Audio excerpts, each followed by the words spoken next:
All right, fountain pen people, here we are. It is December 17th, Tuesday. Where is the 17 on the spot? Oh, there it is, up at the top here. And the ink for today is Winterberry. You see that there? Oh, I'm trying to work with ambient light here, and it's not all gonna. Let's see if we can get a little bit more light on here. Oh, that's not going to work very well either. One moment. All right, that's a little better. So Winterberry looks like to be a red ink with another chameleon. Wow, there's a lot of chameleons for this time around. All right, well, let's find a pen to put it in here. Again, because it's got that shimmer in it, I don't like to put it in anything other than a cartridge converter pen. And here's an interesting one. So spare O-rings. Me and my penchant for titanium pens. This is one from a company called Up EDC, I believe is the name. And this is I guess, I don't know. It's obviously made to look like a Kaweco Sport, but it is made out of solid titanium. And it's got some interesting cutouts like on the bottom here, and I was wondering what that was about. So let me get a Sport and I'll show you what's going on. Okay, so I have an actual Kaweco Sport here, and yeah, it's all packaged up because I took it to the our local pen bazaar and I was thinking about selling it. But anyway, so there's these weird lines machined into the bottom of this titanium here. The reason for that is because there are part of the casting on these Kawecos has those lines of plastic, and the difference is that these are on the inside and you can't feel them on the outside, but you can see them. And so they copied it so much that they actually machined into the bottom of this pen those same lines that are on the bottom of the Kaweco, which I thought was odd. But you can see here that the original Sport is a little bit smaller and a little bit narrower. I think that has to do somewhat with the, having to machine the titanium to make this possible. You open it up and it's got a nice hourglass section here, and some good Acme threads there. Of course, it's going to roll away. And it's not unlike what we have here, although they're not Acme threads, but it is slightly hourglass, and the nibs are roughly the same size. This, I believe Bach made the nibs for Kaweco, and this is a Schmidt. And it's actually marked as a Schmidt, and it probably is a real one, because this wasn't a dirt cheap copy type pen.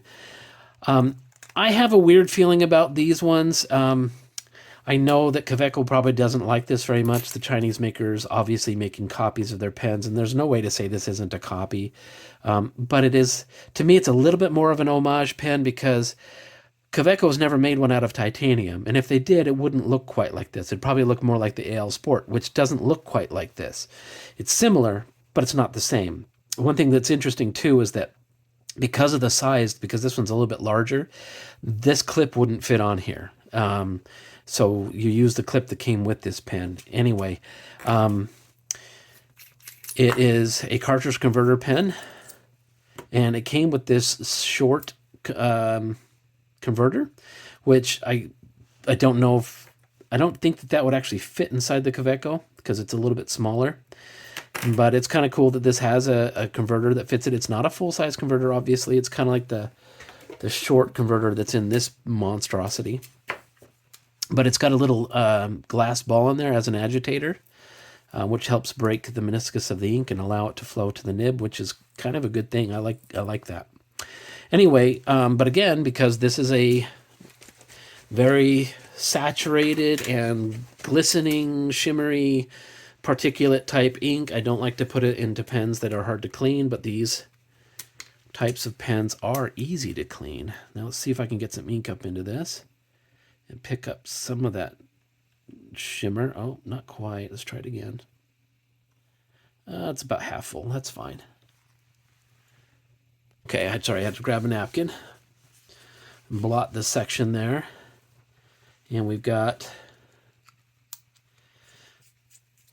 this Winterberry ink inside this knockoff Kaweco. And I shouldn't call it that. I should just call it the Up EDC titanium pen.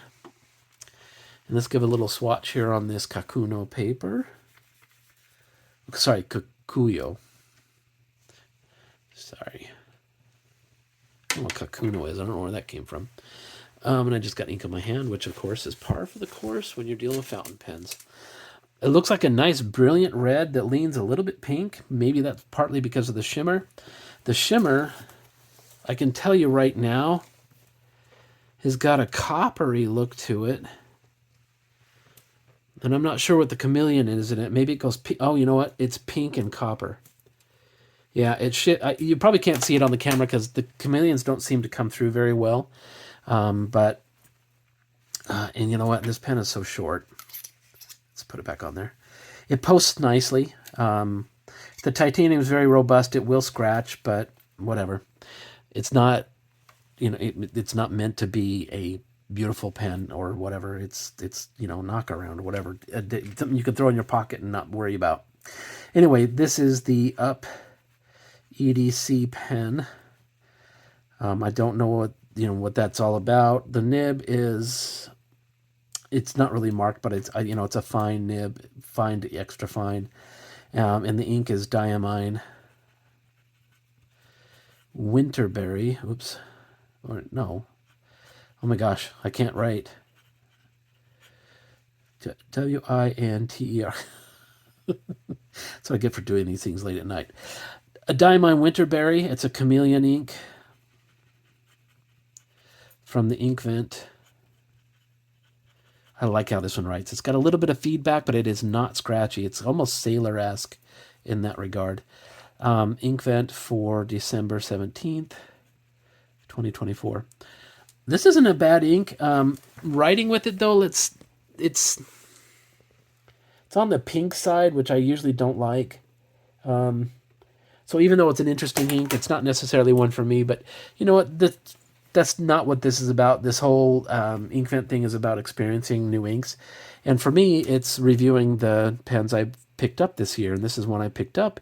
It's not a bad pen at all. And there's something about it being a little bit bigger that it sits in my hand well, and it doesn't give me hand cramps. And the Kaweco Sport, especially the AL version, does. I don't know why. It's just that it's a little bit smaller, and it's enough to give me cramps in the hand. Hence the reason I'm getting rid of that one I do have. There is D-Like is another company out of China that is making knockoffs of the Sport, and they are knockoffs. There's no way getting around that. But the D-Like ones are interesting because the bodies are long enough to fit a full-size converter inside of it, and that's what they come with. And they're machined out of acrylic. They also make a brass version. These are decent pens, and I hate to say it, but they kind of one-up Kaweco on this because the Kawecos just can't hold a full-size converter. And the machined acrylic versions of the Kaweco Sports are ridiculously expensive. So anyway, I still say, though, you should probably buy the Kaweco because if you like that style, you should stick to the brand that created it.